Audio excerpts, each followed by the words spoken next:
जानते हैं दुनिया के 90% अमीर लोगों की कुंडली में एक ऐसा गुप्त योग होता है जिसके बारे में खुद उन्हें भी पता नहीं होता, और शायद वह चमत्कारी योग इस वक्त आपकी कुंडली में भी सोया हुआ है। लोग सालों साल कड़ी मेहनत करते हैं, फिर भी पाई पाई को तरसते हैं। वहीं कुछ लोग मिट्टी को भी छू ले तो वो सोना बन जाती है।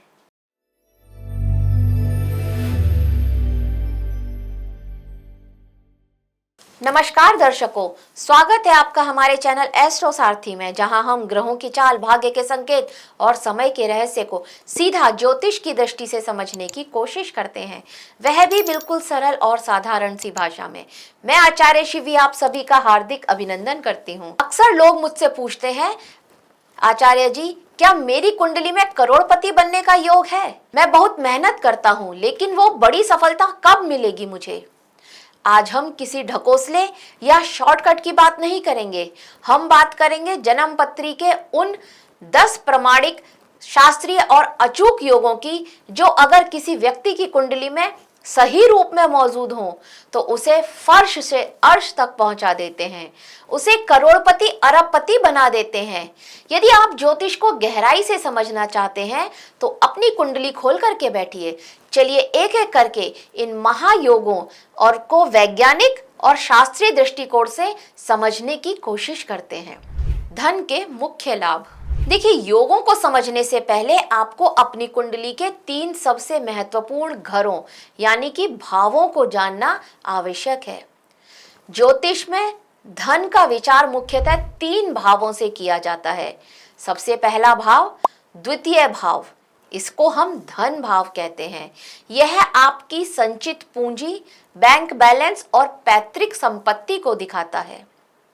दूसरा होता है एकादश भाव, जिसको हम लाभ का भाव बोलते हैं। ये हमारा लाभ का भाव होता है, और इस भाव के जो स्वामी होते हैं वो लाभेश होते हैं। ऐसे ही जो धन भाव के स्वामी होते हैं वो धनेश होते हैं। आपकी नियमित आय, आपके जीवन भर के लाभ और आपकी इच्छाओं की पूर्ति हम इसी भाव से देखते हैं। अब तीसरे भाव की बात करें तो वो होता है नवम भाव, यानी कि भाग्य का स्थान। बिना भाग्य के कर्मों का फल तो पूरी तरह से मिलता ही नहीं है, तो भाग्य का होना भी बहुत जरूरी है। तो इसीलिए हम भाग्य के साथ के लिए आपका नवम भाव भी देखते हैं।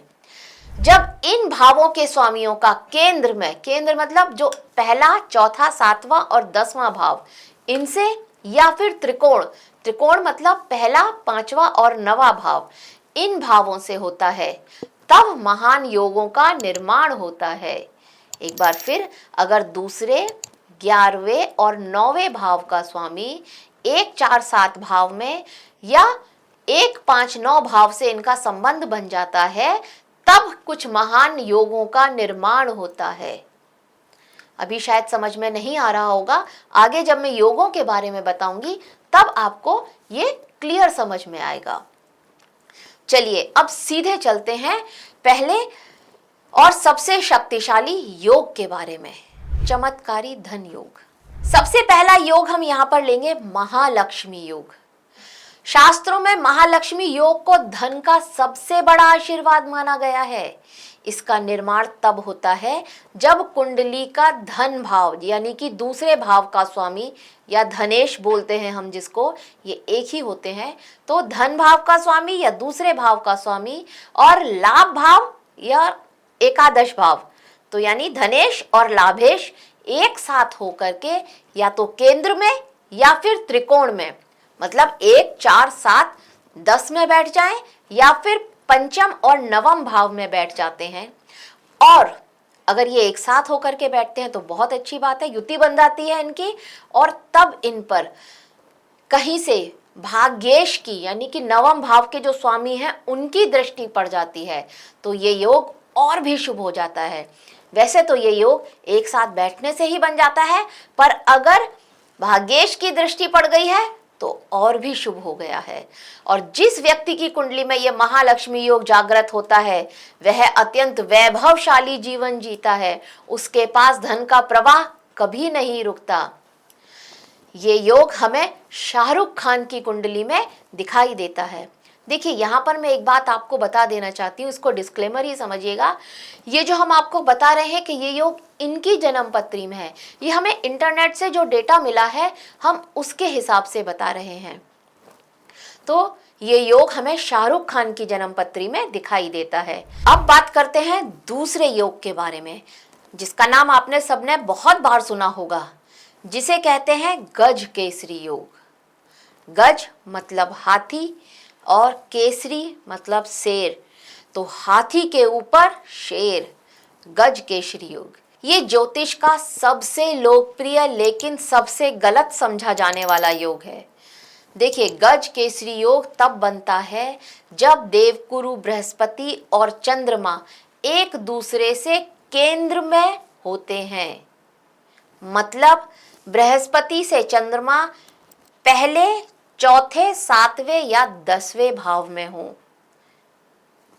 तब गज केसरी योग बनता है। और यही स्थिति चंद्रमा से लगा लीजिए, चंद्रमा से बृहस्पति पहले, चौथे, सातवें या 10वें भाव में हो, ये दोनों एक दूसरे से जब इन भावों में होते हैं तब गज केसरी योग बनता है। लेकिन बहुत बार इसको गलत समझ लिया जाता है कि कहीं से भी चंद्रमा पर बृहस्पति की दृष्टि पड़ गई है तो इसको गज केसरी योग मान लेते हैं। ऐसा बिल्कुल भी नहीं है। एक चीज और भी यहाँ पर याद रखने की बात है कि गुरु या चंद्रमा पापी ग्रहों से पीड़ित नहीं होने चाहिए। जैसा कि मैंने शुरुआत में बताया कि गज का अर्थ है हाथी, यानी कि असीम शक्ति, और केसरी का अर्थ होता है सिंह, यानी कि तेज। ये योग वाला व्यक्ति समाज में अत्यंत सम्मानित, उच्च पद पर आसीन और अपनी बुद्धि के बल पर करोड़ों की संपत्ति का निर्माण करने वाला होता है। ये योग हमें राजीव गांधी जी की जन्मपत्री में दिखाई देता है। अब बात करते हैं एक और महत्वपूर्ण राजयोग की, जिसका नाम है विपरीत राजयोग। कई बार लोग अपनी कुंडली में छठे, 8वें या 12वें भाव को देख करके डर जाते हैं, लेकिन यही छुपा है विपरीत राजयोग का रहस्य। हर्ष, सरल और विमल नाम के ये योग तब बनते हैं जब छठे या 8वें या 12वें भाव के स्वामी इन्हीं बुरे भावों में बैठे होते हैं। जैसे छठे भाव का स्वामी 8वें या 12वें भाव में बैठा है तब हर्ष बनता है। 8वें भाव का स्वामी छठे या 12वें भाव में बैठा है तब सरल बनता है। और छठे और 8वें भाव में जब 12वें भाव का स्वामी आकर के बैठ जाता है तब विमल नाम का राजयोग बनता है। विपरीत राजयोग बोलते हैं इसे। इसका देखिए सीधा सा मतलब आपको समझ में आ रहा है ना। विपरीत मतलब आपदा को अवसर में बदलना। ऐसे व्यक्ति जीवन के शुरुआती दिनों में तो बहुत संघर्ष करते हुए दिखाई देते हैं, लेकिन अचानक किसी संकट, वसीयत या कोर्ट केस की जीत या फिर कोई विदेशी व्यापार से ये लोग रातों रात करोड़पति बन जाते हैं। ऐसे योग हमें सचिन तेंदुलकर, अमिताभ बच्चन, इनकी जन्मपत्री में देखने को मिलते हैं। अब एक और राजयोग की बात करते हैं, जिसका नाम है वसुमती योग। देखिए, उपचय भाव जो थोड़ा बहुत ज्योतिष जानते हैं उनको पता है उपचय भाव क्या होते हैं, यानी कि आपकी जन्मपत्री का तीसरा, छठा, 10वां और 11वां भाव, ये उपचय भाव माने जाते हैं और ज्योतिष में इनको वृद्धि का भाव माना जाता है। यदि किसी कुंडली में लग्न या चंद्रमा से उपचय भावों में शुभ ग्रह जैसे बुध, गुरु, शुक्र या फिर शुभ स्थिति का चंद्रमा मतलब जो प्रतिपदा से शुक्ल पक्ष का जो चंद्रमा होता है उसको शुभ माना जाता है। कृष्ण पक्ष का भी चंद्रमा कुछ सप्तमी, अष्टमी तक का चंद्रमा को शुभ मानते हैं। तो अगर ये उपचय भाव में शुभ योग बैठे होते हैं अगर किसी की भी जन्मपत्री में, तो वहां पर वसुमती योग का निर्माण होता है। और देखिए, इस योग की सबसे बड़ी खास बात यह है कि व्यक्ति चाहे कितने भी गरीब परिवार में पैदा हुआ हो, वह अपनी मेहनत, अपनी सूझबूझ और सही समय पर सही निर्णय लेने की क्षमता के कारण उसके जीवन में अकूत धन की प्राप्ति होती है। वो अपने जीवन में बहुत धन कमाता है, अपनी कमाई से, अपनी मेहनत से, अपनी सूझबूझ से धन कमाता है, कितने भी गरीब परिवार में उसका जन्म क्यों ना हुआ हो। और इस योग का एग्जाम्पल जो हमें देखने को मिला है वो धीरू भाई अंबानी जी की जन्मपत्री में देखने को मिला है। अब बात करते हैं एक और महत्वपूर्ण योग की, जिसे चंद्र मंगल योग, इसको भी महालक्ष्मी योग से भी इसको बोला जाता है। देखिए, चंद्र मंगल योग क्या होता है? जब जन्म कुंडली में चंद्रमा और मंगल एक साथ किसी शुभ भाव में बैठे हों तो चंद्र मंगल योग बनता है। वैसे इनकी दृष्टि भी अगर हो तो भी इस योग का प्रभाव देखने को मिलता है, उतना नहीं जितना एक साथ बैठे हों तब मिलता है। तो इसे भी हम धन के मामले में एक बहुत अच्छा योग मानते हैं। मंगल क्या होते हैं? ऊर्जा होते हैं और भूमि होते हैं, और चंद्रमा क्या है? हमारी मानसिक शक्ति, हमारा जो कैश होता है ना, लिक्विडिटी, वो होते हैं मंगल। अब इन दोनों का मिलन व्यक्ति को बहुत बड़ा व्यवसायी बना देता है, एक बहुत बड़ा बिजनेसमैन बना देता है। हालांकि ये योग व्यक्ति को थोड़ा आक्रामक और जिद्दी भी बनाता है, लेकिन आर्थिक रूप से ये हमेशा करोड़पति बनाने में सक्षम होता है व्यक्ति को। ये योग हमें क्वीन एलिजाबेथ की जन्मपत्री में देखने को मिलता है। अब बात करते हैं एक और महत्वपूर्ण राजयोग की, जिसे बोलते हैं केंद्र त्रिकोण राजयोग। कुंडली के केंद्र भावों को भगवान विष्णु का स्थान माना गया है और त्रिकोण भाव को माता लक्ष्मी जी का स्थान माना गया है। केंद्र भाव कौन से? पहला, चौथा और सातवां, 10वां। तो जब केंद्र के स्वामी पहले, चौथे, सातवें और 10वें भाव के स्वामी का संबंध त्रिकोण यानी कि 5वें और 9वें भाव से बन जाता है तो विष्णु जी और लक्ष्मी जी का मिलन होता है, और ये योग व्यक्ति को समाज में राजा जैसा जीवन देता है। उसे राजनीतिक लाभ, सरकारी ठेके या फिर बड़े कॉरपोरेट घरानों से असीम लाभ मिलता है, तो यह भी आपको करोड़पति बनाता है। ये योग हमें मुकेश अंबानी की जन्मपत्री में देखने को मिलता है। अब बात करते हैं एक और राजयोग की, जिसे कहते हैं नीच भंग राजयोग। अगर आपकी कुंडली में कोई ग्रह नीच का है तो बिल्कुल भी निराश मत होइए। यदि उस नीच ग्रह का नीचत्व भंग हो रहा है, अर्थात उस ग्रह का स्वामी या उस राशि में उच्च ग्रह होने वाला जो ग्रह है वो केंद्र में हो, तो नीच भंग राजयोग बन जाता है। अगर आपकी कुंडली में कोई ग्रह नीच का है तो निराश ना हो। यदि उसका नीच जो है, नीचत्व भंग हो रहा है उस ग्रह का। अब नीचत्व भंग कैसे होता है कि ग्रह जिस राशि में नीच का हो रहा है उस राशि का स्वामी उसे देख रहा हो, या फिर उससे केंद्र में हो, या फिर वो ग्रह जिस राशि में उच्च का होता है वो वाला ग्रह उससे केंद्र में होता है। मतलब जहां पर अभी नीच में बैठा है उससे केंद्र में हो। जैसे कि मंगल की बात कर लेते हैं, मंगल कर्क राशि में नीच के होते हैं, और अगर यहाँ पर मंगल के साथ चंद्रमा आकर के बैठ जाए, या फिर चंद्रमा मंगल से 7वें भाव में बैठे हो तो वह मंगल पर दृष्टि डालेंगे तो मंगल का नीच भंग हो जाएगा। या फिर मंगल शनि की राशि मकर राशि में उच्च के होते हैं। अब अगर शनि कहीं भी मंगल से केंद्र में आकर के बैठ जाते हैं, पहले, चौथे, 7वें या 10वें भाव में आकर के बैठ जाते हैं, तो मंगल का नीच भंग हो जाएगा। तो ये नीच भंग राजयोग माना जाता है। ये योग व्यक्ति को राजा के समान बना देता है, और इतिहास गवाह है दुनिया के जितने भी बड़े अरबपति हैं उन्होंने शून्य से शुरुआत की और उनकी कुंडली में नीच भंग राजयोग जरूर पाया गया है। ये शुरुआत में तो बहुत ज़्यादा आपको रगड़ता है, बहुत ज़्यादा आपकी घिसाई कर देता है, भी बहुत ज़्यादा मेहनत करवाता है, लेकिन बाद में आपको सोने की तरह चमकाता है। ये नीच भंग राजयोग हमें के बिरला की जन्मपत्री में देखने को मिलता है। अब बात करते हैं एक और राजयोग की, जिसका नाम है अखंड साम्राज्य योग। यह एक बहुत दुर्लभ और बेहद शक्तिशाली योग है। ये तब बनता है जब स्थिर लग्न, अब स्थिर लग्न कौन कौन से होते हैं? वृषभ, सिंह, वृश्चिक और कुंभ।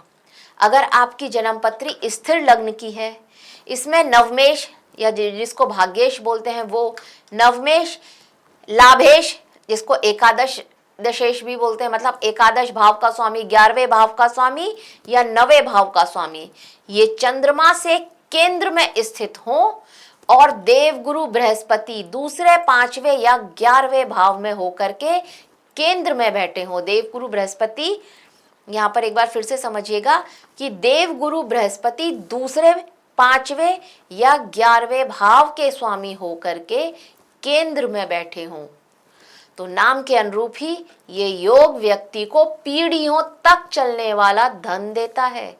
इनके पास अचल संपत्ति, फैक्ट्रियां और बड़ा बड़ा बिजनेस एम्पायर इनके पास होता है, जिसको इनके नाती पोते परपोते तक इसको भोगते हैं। तो अगर ये योग, जिसको हम बोलते हैं अखंड साम्राज्य योग, ये अगर आपकी जन्म पत्री में है तो ये बहुत शुभ है। करोड़पति नहीं, अरब खरबपति बनाएगा ये आपको।